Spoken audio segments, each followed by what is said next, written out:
अस्सलातु वस्सलामु अलैका या रसूलल्लाह सल्लल्लाहु तआला अलैहि वसल्लम।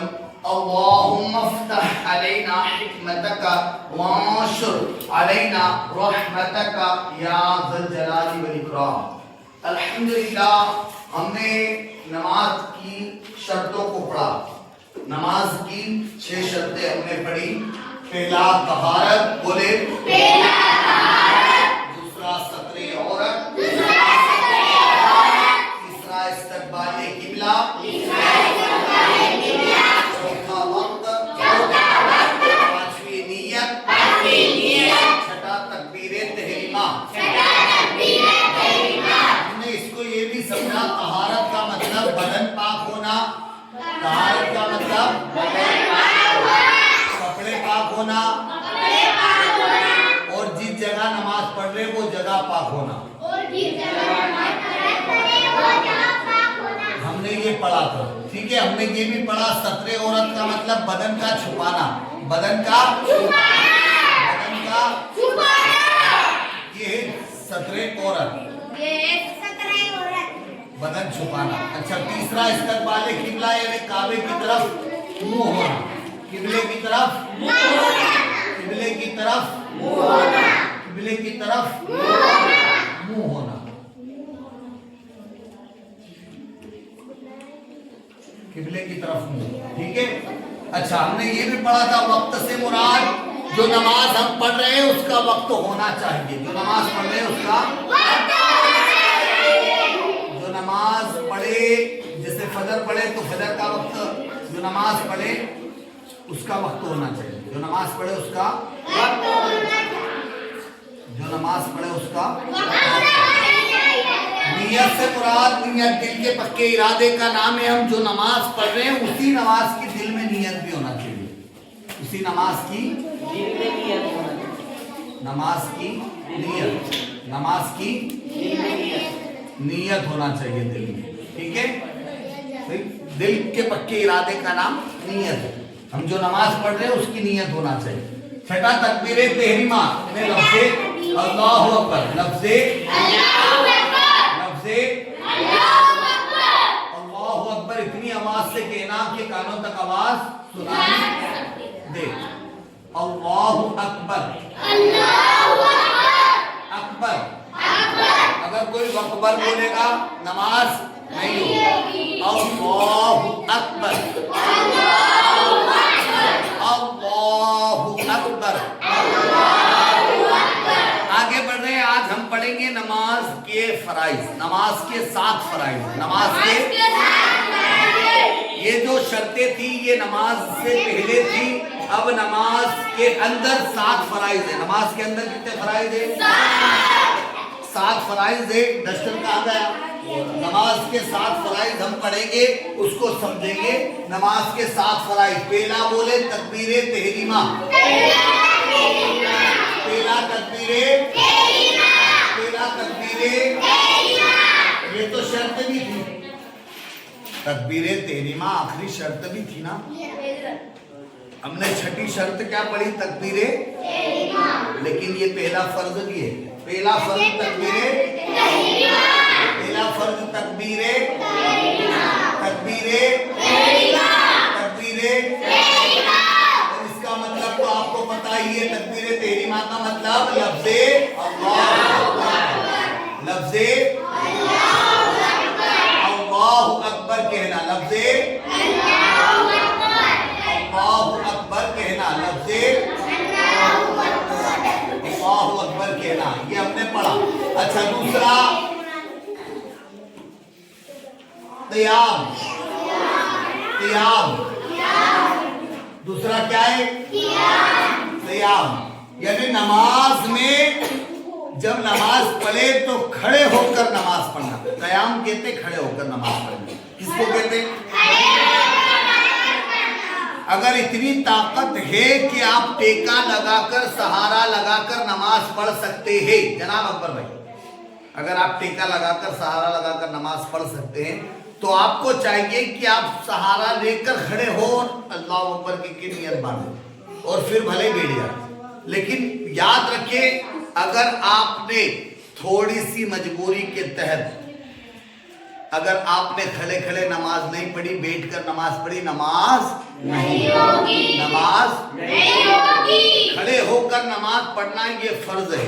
हाँ, अगर आप खड़े हो ही नहीं सकते तो फिर आप माजूर है, आप बैठकर भी पढ़ोगे तो नमाज हो जाएगी। लेकिन हर बंदा जो खड़ा हो सकता है उसके लिए जरूरी है कि वो खड़े खड़े नमाज पढ़े। हाँ, अगर तुमको झुकने में तकलीफ है, झुका नहीं जाता या झुक नहीं सकते तो वो एक अलग मसला है, लेकिन फिर भी खड़े होकर नियत बांधना होगी। तो हमने ये चीज को समझा, क़याम यानी खड़े होकर नमाज पढ़े, खड़े होकर नमाज पढ़ना, खड़े होकर खड़े होकर नमाज पढ़ना। ठीक है। अच्छा, तीसरा जो है क़िरात। तीसरा क्या है?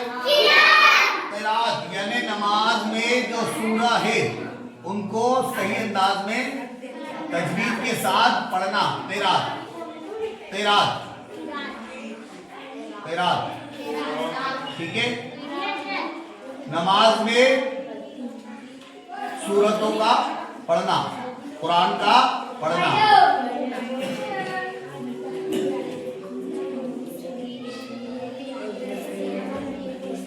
ठीक है। इसके मसले और आएंगे बारीकी से, इसको भी हम इंशाअल्लाह समझेंगे। आगे चलते हम चौथा, रुकू। रुकू चौथा क्या है? पांचवा है सुजूद। पांचवा सुजूद। छठा कादए आखिरा। कादए आखिरा,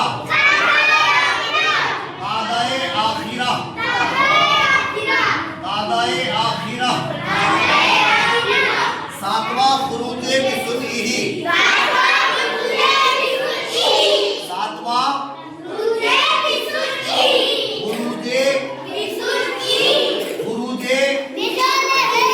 बिसुन्निही, बिसुन्निही। मेरे साथ मिलकर पढ़ ले एक बार। पहला तकबीरे तहरीमा।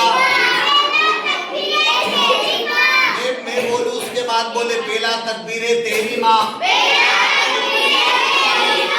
दूसरा क़ियाम, तीसरा क़िरात, चौथा रुकू, पांचवा सुजूद। आगे बढ़े। छठा कादए आखिरा,